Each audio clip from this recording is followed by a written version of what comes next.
Hey everyone, this is Aaron Wiesinger. Today is my first video and I wanted to go over the very first illustration that I put into a contest, and that was for BlenderGuru.com, Andrew Price's site. And the theme of the contest was what really happened. And so we had to pick usually it was about like a fictional event that happened or didn't happen, and we had to explain it, or what sort of our interpretation of what maybe happened. And so I chose to do the Roswell alien crash site kind of thing. So today I just want to give an overview of how I constructed the scene.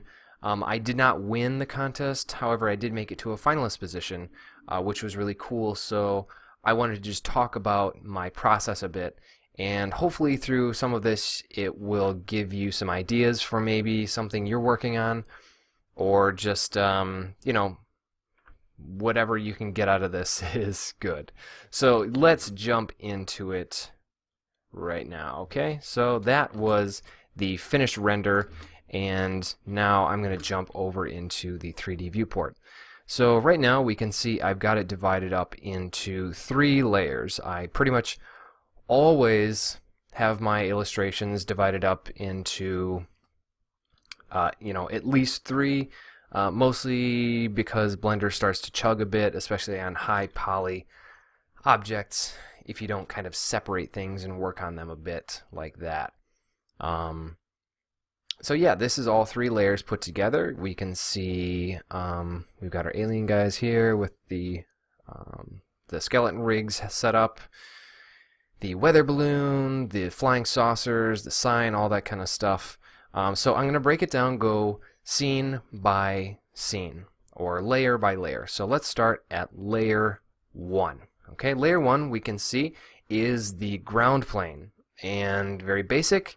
I'm going to switch this over to textured mode, and okay, here we go. So now you can see the ground texture isn't quite right, but you can see the sky plane is set up with the texture with clouds and everything from what I made in Photoshop. And then in the background we can see these mountains, an extra rock, some sort of like mossy detail here. And if we jump over to the final render, we can see all this grass. Now this grass is not showing up here. Let me go back to solid mode, because if I jump out of this with shift space to jump in and out, and go over to the outliner here, if I look at the ground, where to go? Geodesk ground. I don't know why I called it that. So I have the particle systems hidden, and that is because Blender starts to chug a bit, and really any 3D program doesn't like it when there's a ton of particles to show, and it just makes maneuvering around the viewport a lot easier if they're not there. But because this is still checked on, they'll show up in the final render. So that's where those grass clumps will start to show up, as in the actual render. So jumping back over here, I want to go over a couple things before I move on to layer 2. One, I'm going to zoom way back, and let's take a look at it. Okay, so I've just got a basic jump tab to edit mode, so you can see this is really basic geometry, and same with the mountains. There's nothing fancy about these. It's all about creating the illusion of depth here. Okay, so now I'll hit 0 on the number pad to jump back to the camera, and I wanted this angle to be sort of like it's a camera sitting on the ground looking up at what's going on, sort of like maybe hidden in the grass, that kind of thing. And so I'm going to go back to this plane, I'm going to select it, and hit the period on the number pad to frame what I have selected. And let me see here. Okay, so I'm going to then hold Control and hit Tab to jump into weight painting mode. So now we get this sort of multicolored rainbow pattern here. And if I look at the Object Data tab, I've got 2 vertex groups. Now, as soon as you start weight painting, it creates a vertex group. And so it goes from red, which is totally influenced, and then that falls off as it shifts toward blue to being less and less influenced. So I've got 2 vertex groups here.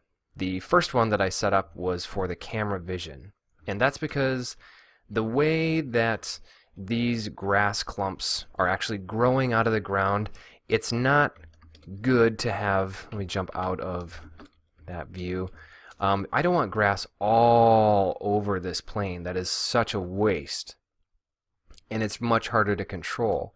So jump back into weight paint, and I made it so that it sort of followed the cone, the angle of the camera. So as this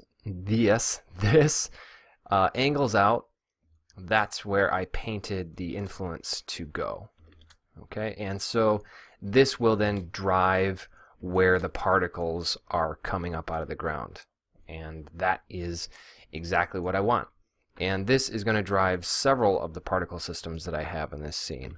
That is sort of like an overall one, and then I wanted another system called brown grass. You can set up as many of these vertex groups as you want. So the brown grass one is simply set up so that you see all these tiny little brown grass, little fuzzy things. Those I only wanted specifically right in front of the camera because it's a waste to have it farther out because you're not going to see them at all. So that is controlling the brown short grass. Okay. Again, I'm not going to really go over so much of that technique right now. I just wanted to give a broad overview of what I did. And so jump out of weight paint mode and okay, back to my camera. Let me see. And I think that's pretty much it for layer 1. You know, I've got the ground with the grass coming out of it and everything. I've got a couple other short mossy grass systems here, and then the sky plane. Okay, so now let's add layer 2. Okay, layer 2, I wanted to be very specific how I planted these tufts of desert grass here. And these I put here, and I knew they were going to be pretty out of focus, but I wanted something to sort of like frame the shot and focus your attention more toward the center. You can see that it, like I said, it's just framing it on the sides there. As well as, let me see, what else can we see? Get rid of layer 1. Okay, then I also made these sort of like twiggy tree things. Here's some more grass. It's just very simple plains. And yeah, back to the camera. Okay, so we've got these grass tufts. Layer 1. These grass tufts on the side, and then I set up this sign here, and let's zoom into that real quick and go over to texture mode. Okay, and so I made this texture in Photoshop, and then yeah, so there's my old wooden sign, complete with nails. I don't think you can actually see the nails too well though in the final render. So yeah, I don't think there's anything special about layer 2. I'm gonna go back into solid mode, and I've just got these very simple flying saucers. I know there are problems with them, but honestly they're not close enough to the camera that made it worth my time to deal with. So very simple UFOs, and this tab into edit mode, and then I've got these sort of thruster, what would I call that? Geometry, thruster geometry coming out of the bottom, and that's set up so that it looks like there's some sort of jet coming out of the bottom of the UFO. Now in the rear UFO, I wanted to make it look like there were some laser bolts coming out of it. And so I've got this little cone that will control where those are pointing. Okay, as I move this, it moves where it's coming out of, so that when I moved the UFO, I could then tweak how I wanted these to be placed. And I'm actually going to scrub back one frame and zoom back a bit here. And you can see those bolts are there, frame 2, frame 3. Okay, and I rendered on frame 2. I wanted to give it some motion blur, so that's why that's like that. And one more thing I believe here is the weather balloon. So when I first made the weather balloon, it was very boring. It was just this thing right here. I'll hit the slash on the keypad to isolate that. And you know, there's nothing really interesting about that at all. It's just a teardrop looking thing. So I decided to make it a little cooler and do a cloth simulation that would sort of simulate that metallic, I don't know what it is, but it's some sort of metallic material that those weather balloons look like they're made out of. And then I let that drape over the ball, and then when you remove the simulation at that point, you can just freeze wherever it's at and use it at that point. A little bit overkill, since if we go back to the camera, it's so far back, and then if I jump to the render, it's not showing up. Let's reconnect this. You can see how out of focus it is, actually. So it didn't really matter, but that's fine. I think it turned out okay. And then I think that's it for this layer. And yeah, layer 3. So now here is where the real fun begins. I'm going to zoom into this guy here. So I hadn't done much in the way of rigging at all before this project, and it's something that I really do enjoy doing, so I wanted to make this a fairly functional rig. Now let's mess with this guy instead. I think he's a better example.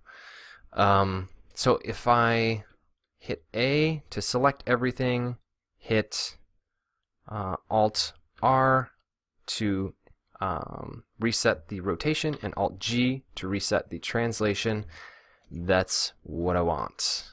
Okay, now I can grab like this controller and it will move the arm. I can grab this controller and that will rotate specifically just the wrist. If I grab the waist, then I can move this up and down, and through the inverse kinematics that I have set up on the ankles and the arms, he can have this kind of motion where it's sort of automated a bit. Woo, okay. And then of course he's got his jaw that I can go crazy with, or just rotate and open and shut the jaw. And then of course, oops, I can rotate this. I didn't have quite enough time to fix all the problems in the rig here, but I was pretty happy with what I got, since it, like I said, it was my first time doing a rig like this in Blender. I do have a lot of experience rigging in Maya, which I guess is still probably easier for me, but since I am switching to Blender as my primary package, I wanted to make sure I could do it here. So these control where the knees are pointing, and here are controls where the elbows are going to go. Okay, stuff like that. So I really want to show a quick example of a problem that I ran into. And let me just open up this. Oh, where is it? Open recent rig. Okay, here is this beautifully created character. And yeah, he's all slick and shiny because of matte cap. And I just think it looks cool. Anyway, the first thing you want to do is, I'm not going to go over the construction of this, but once you have your bones placed where you want them. Now again, this is a very simple setup. I don't have any fingers, nothing like that. Just the very basics so I can show you what I mean. So I've got the bones set up with a naming convention that makes sense. So arm.L for left, 0, 0, 0, 0, 0, 1, 2, and 3. Okay, same for the leg. Leg L, 0, 1, 2, and 3. Okay, now, if we want to mirror this over to the other side, we've got to select all these bones. Okay, I got all those selected. And if you just go to armature mirror, and actually before you do that, make sure that your pivot is at the 3D cursor and that your 3D cursor is in the origin of the world. Okay, so if I just hit Shift-C to automate that, then it'll reset the 3D cursor back to the center. So now that that's done, let's go to armature, mirror, and X global. Okay, that is not what I want at all. Okay, so let's undo that. We need to first duplicate it. So, like I said, I came from Maya. In Maya, if you just mirror it, it knows to duplicate it and then flip it over. It's a little smarter about some of these things. But anyway, what you have to do is Shift-D, and then I'm going to right-click to drop the selection, and then go to Armature, Mirror, X Global. Okay, and then Enter to finish the mirror. Okay, now it looks like we're done, right? Not so much. I'm going to jump into top view. Okay, so if we look carefully, I know this might seem a little nitpicky, but it can be really irritating later on. If we look at the angle of this joint versus the angle of this joint, if you look carefully, this has an angle where this doesn't. Okay, that's a problem. So how do we fix that? Well, first thing we have to do is remember how we renamed all of these joints. I mean, we can see it here. It's still left over. This was arm.L.000. So with all of these still selected from our mirror, we hit W and then flip names. Okay, now if I select this, I can see all the L's have changed to R. Okay, one problem though is that this one is arm L000, this one is arm.R.nothing. Okay, so I do have to add 000 there. Same with this one. Okay, the zeros are missing. I don't know why. Okay, so those should now be okay. Now that the names are properly flipped, what I want to do is make sure that X mirror in the options tab is turned on. This is very important. Okay, that's on. Now hit B to box select. Select all these bones, not that one. Oops. And then hit Control R. Okay, and then Enter. Okay, don't do anything, just Control R, Enter. That will orient the joints properly. Okay, but it has to have X mirror on, and you have to have the joints named properly. So now if I jump into top mode and I look at the joints, okay, this angle is the same, this angle is the same. And they should function just as I want them to. So if I hit tab, Control tab to go into pose mode, or you can just select pose mode down here, and I grab this arm, let's see, I want to change the rotation to something like that, 0.479. Okay. Over here, if I change this to 0.479, okay, that's not exactly what I want. If I do negative 0.479, that's what I want. Okay, because it's on the opposite side, it takes a negative value. But if I look at the side view, I can see that the two joints match up. Okay, they are in the same rotational position, and that is good. So that's what I wanted to show you. Whoops, I didn't mean to go to camera mode. That's what I wanted to show you about rigging, and that really helps me because later on it will cause issues if the rotational values are not matching up like that. So I'm going to jump back into the illustration and then we'll finish up the video for today. Okay, so now we're back in my Area 51 blend file. And yeah, let's take a look here. So I did do some final compositing after the image was rendered out. I'm not going to go into that today. I'll leave that for a future video. I'm sorry that this was sort of a mix mash or a mashup of sort of a bunch of different techniques, but I just wanted to give a very broad overview of a lot of the different things that I did throughout this whole illustration. And like I said, it was the first time that I entered a competition, and I was really happy and honored to be one of the finalists for this, and I wanted to share some of that with you. Hopefully that helps. Thank you so much for watching my video. I'm gonna put out a new video every week. It's gonna be, tutorials, what I'm working on at the time for illustrations, different tricks and tips on Blender. Really not tricks so much, just tips that I might come across, like that rigging one that I showed you in today's video. And please check out my website at aaronwiesinger.com. That's AARONWIE singer.com.